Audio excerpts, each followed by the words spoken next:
What's up everyone, Patrick here, welcome back. Moving on to the next question, still dealing with counting. So a student council of 3 members is to be chosen from 15 candidates. And how many ways can this be done if, number 1, there is no rank, and then number 2, there is a president, vice president, and treasurer within those 3 members. So number 1, if there is no rank, all 3 members have the same rank, they're treated equally, and there's 15 candidates to choose from, the order doesn't matter. And so it would just be 15 choose 3 for number 1. And then if you did the algebra on this, it would be 15 factorial over 3 factorial times 12 factorial. 15 minus 3 is 12. 12 factorial there. Now the 15 factorial, that's equal to what? 15 times 14 times 13 times 12 factorial over 3 factorial is 3 times 2 times 1. We don't have to write that. And then the 12 factorial is here. Those cancel out. Then notice 3 goes into 15 5 times. 2 goes into 14 7 times. So 5 times 7 is 35. Times 13 would give us 455. Right, so maybe your prof allows you to use a calculator. 15 choose 3 in your calculator would give you 455, but if they don't, I still do the algebra for these solutions. Now, number 2, if there's a president, vice president, and treasurer, there's actually 2 different ways to go about this. I actually did a previous example that was similar to this. So the one way we can do it is by splitting it up into 2 steps, 2 scenarios. So first we have to choose the 3 members, and then we have to rank them. We have to rank the 3 members.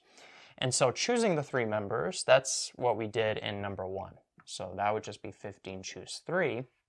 But then if we take those 3 members and we rank them, because there's going to be a president, vice president, and treasurer, how many ways from the 3 members, we already chose the 3 members in this step, how many ways can we rank those 3 members? Well, 3 ways to choose the president, and then there would be 2 ways to choose the vice president, and then 1 way to choose the treasurer.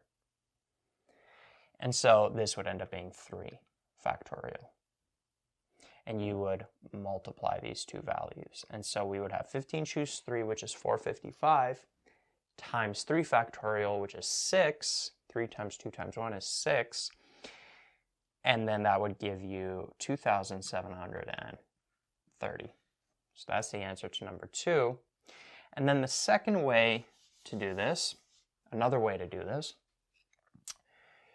is not splitting it up into 2 steps, but looking at it as 1 step.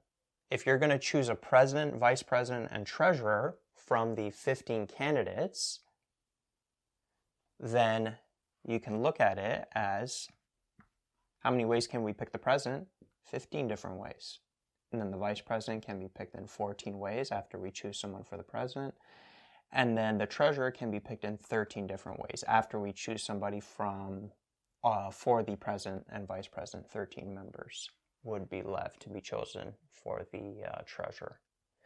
And so this would be 15 permutation 3, or 15 times 14 times 13, which would give you 2,730. All right, so you could look at it as 1 step like this, or 2 different steps like this, and your prof is going to usually take an example like this or your textbook and show the solutions or the process in one of these 2 ways. Maybe they'll show both as well. But either way, whichever way you do it, 2,730 is the answer for number